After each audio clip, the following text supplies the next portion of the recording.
Hello అండి, నమస్తే. వేసవిలో బాడీకి చలవ చేసే సొరకాయ పెరుగు పచ్చడిని పిల్లలు కూడా ఇష్టంగా తినే విధంగా ఎలా తయారు చేసుకోవాలో చూపించబోతున్నానండి.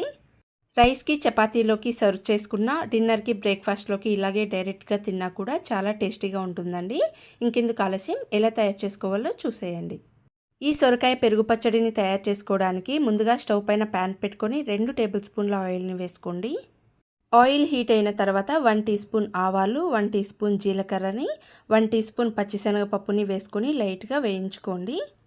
ఆవాలు చిటపటలాడి పచ్చిశనగపప్పు ఇలా లైట్గా కలర్ చేంజ్ అయిన తర్వాత ఎండుమిర్చిని, ఒక రెమ్మ కరివేపాకుని వేసుకొని, ఒక పెద్ద సైజు ఉల్లిపాయని తీసుకొని ఇలా పొడవుగా సన్నగా కట్ చేసుకొని వేసుకోండి. అలాగే మనకి స్పైసీగా కావాలంటే పచ్చిమిర్చిని ఇలా చిన్న ముక్కలుగా కట్ చేసుకొని వేసుకోండి, లేకుంటే పచ్చిమిర్చిని స్కిప్ చేసేయచ్చు. 1/2 లీటర్ పెరుగుకి ఇలా చిన్న ముక్కలుగా కట్ చేసి పెట్టుకున్న సొరకాయ ముక్కల్ని 1/2 కప్పు వరకు వేసుకోండి. 1 టీ స్పూన్ ఉప్పును వేసుకొని కలుపుకున్న తర్వాత మూతను పెట్టేసి మీడియం ఫ్లేమ్లో పెట్టుకొని 1 నిమిషం వరకు సొరకాయ ముక్కల్ని, ఉల్లిపాయల్ని మగ్గించుకోండి.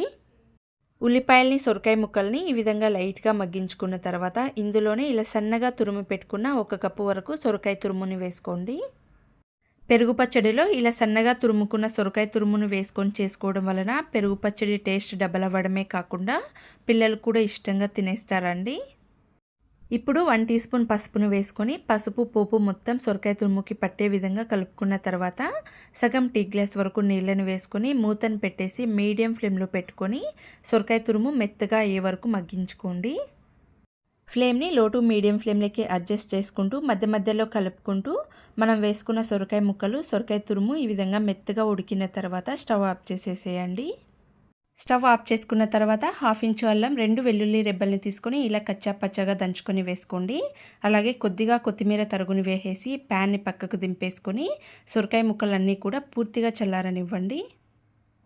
సొరకాయ తురుము పూర్తిగా చల్లగైన తర్వాత పెరుగు క్రీమీ కన్సిస్టెన్సీ వచ్చే విధంగా విస్కర్తో కలుపుకొని, పెరుగు మరీ తిక్కుగా పతలాగా లేకుండా మీడియంగా ఉండే విధంగా కలుపుకున్న తర్వాత పూర్తిగా చల్లగైన సొరకాయ తురుములో పెరుగుని వేసుకొని కలుపుకోండి.